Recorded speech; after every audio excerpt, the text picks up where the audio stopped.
Salut la team, j'espère que vous allez bien et vos activités, que Dieu nous aide toujours. Cette vidéo est dédiée à Monsieur Bilel, celui qui m'a demandé de replonger dans les ténèbres pour explorer les âmes les plus noires que la fiction ait pu imaginer. Après la seconde partie, qui a glacé le sang de quelques spectateurs, voici donc la suite. Ça sera plus vicieux, plus cruel, plus insaisissable. Ces antagonismes ne sont pas seulement des méchants, ce sont des cauchemars vivants. Comme d'habitude, si tu n'es pas encore abonné, tu peux le faire car ça ne prend pas du temps et surtout, n'oublie pas d'activer la cloche de la notification pour ne pas rater certaines de mes vidéos. Merci.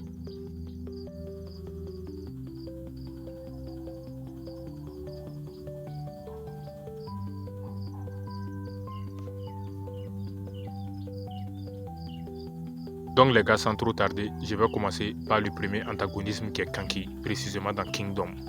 Vous savez, Kanki est le type d'homme qui transforme la guerre en un spectacle de cruauté pure. C'est un ancien chef de bandits qui est devenu général de King. Il n'a jamais abandonné du tout ses méthodes de barbare. Non. Là où un stratège classique cherchera à minimiser les pertes, Kanki, lui, cherche plutôt à maximiser la douleur. Il massacre sans distinction, tels que les hommes, les femmes et les enfants. Non pas pour la victoire, mais pour le plaisir de dominer la peur. Sa spécialité est qu'il sait briser les adversaires bien avant que la lame ne les touche. Il capture, torture, humilie, puis renvoie les survivants comme des messagers de l'horreur. La malveillance de Kanki est d'autant plus effrayante qu'elle n'est pas motivée par une idéologie. Il agit par pur sadisme. Dans Kingdom, même ses alliés savent qu'un sourire de Kanki annonce toujours une boucherie. Le deuxième antagonisme s'agit de Junko Inoshima, précisément dans Danganronpa. Junko est l'incarnation même du chaos, belle, charismatique, mais infectée par un virus mental qu'elle a créé même, qui est le désespoir absolu. Elle ne cherche ni pouvoir, ni l'argent, ni la gloire. Non, elle veut seulement voir le monde sombrer dans une spirale sans fin de souffrance et d'absurdité. Sa plus grande arme, c'est la manipulation totale. Elle est forte dans ça. Elle manipule ses victimes jusqu'à ce qu'elles se détruisent elles-mêmes, savourant chaque seconde de leur effondrement physiologique. Junko n'est pas seulement malveillante, non, elle est addicte au mal. Pour elle, la douleur et la destruction sont des drogues dont elle ne peut plus se passer de ça. Et le plus terrifiant dans tout ça, c'est qu'elle trouve cela très drôle. Le troisième antagonisme s'agit de Kazutaka Yodo, précisément dans Keiji. Vous savez, Yodo est un démon en costume. PDG ultra riche, il utilise sa fortune non pas pour construire, mais pour détruire les autres de la manière la plus humiliante possible. Ces jeux sadiques sont conçus pour mettre les joueurs dans des situations où la trahison devient inévitable, les gars. Il ne tue pas directement, non. Il pousse les autres à s'entretuer pour lui. Ce qui rend Yodo encore plus abject, c'est son plaisir malsain à observer les pauvres se déchirer pour quelques billets seulement, pendant qu'il rit, un verre à la main, comme un empereur décade. Pour lui, les êtres humains ne sont que des jouets jetables.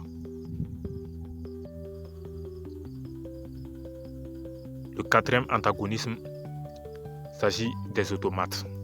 Vous connaissez les automates, précisément dans Karukuri Circus. Les automates sont des machines, mais leur cruauté dépasse largement celle des hommes. Ils sont faits pour tuer, c'est-à-dire qu'ils sont créés pour tuer. Ils agissent avec une précision chirurgicale et une absence totale d'émotion. Ce sont des prédateurs programmés, mais ce qui les rend terrifiants, c'est que leur logique est implacable. C'est-à-dire quoi? Pas de négociation, pas de pitié. Ils te tuent seulement. Ils considèrent les humains comme des pièces défectueuses à éliminer totalement. Leur froideur mécanique et leur perfection meurtrière font d'eux des antagonismes implacables. Implacables d'erreur ou de remords. Ouais les gars, c'est ça. Le cinquième antagonisme s'agit de Miyamoto. Je vous explique les gars, Miyamoto est la preuve que la monstruosité peut naître dans un corps juvénile. À seulement 17 ans, il est déjà un concentré de haine et de sadisme. Il n'a pas vécu une tragédie qui l'aurait rendu ainsi. Non, il est né mauvais. Ouais. Ses crimes vont du harcèlement physiologique aux meurtres les plus violents, toujours exécutés avec un calme glaçant. Miyamoto ne ressent aucune empathie. Pour lui, la souffrance des autres est un divertissement quotidien. Le pire dans tout ça, c'est que son visage juvénile lui permet de tromper les adultes, qui voient en lui un simple adolescent, jusqu'à ce qu'il soit trop tard pour eux.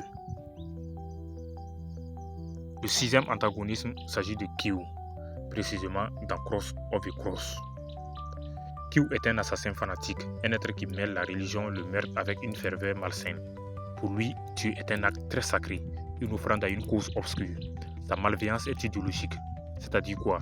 Il croit sincèrement que ses crimes sont justifiés par une mission divine. Or pourtant, c'est carrément faux.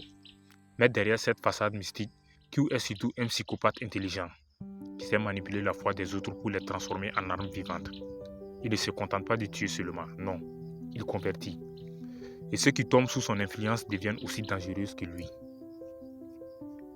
Donc les gars, que ce soit Kanki, Junko, Yodo, les automates, Miyamoto, Q, sinon, 6 entités qui rappellent que la fiction parfois est capable de créer des monstres bien plus effrayants que ceux de la réalité.